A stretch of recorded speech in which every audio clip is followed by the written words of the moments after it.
हाय दोस्तों, मैं ज्ञानवती यादव। मैं अपने YouTube चैनल पे आप लोग को कजरी सुनाने जा रही हूँ। अगर आप लोग को पसंद आए तो लाइक सब्सक्राइब करना और कमेंट बॉक्स में बताना मत भूलना। अब की सावन में हो सजनवा, बोला घर के ही आई बना।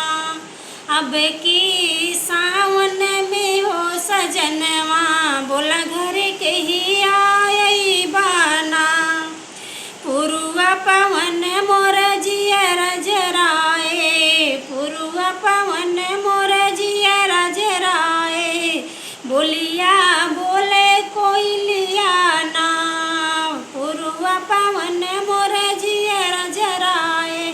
बोलिया बोले कोयलिया ना।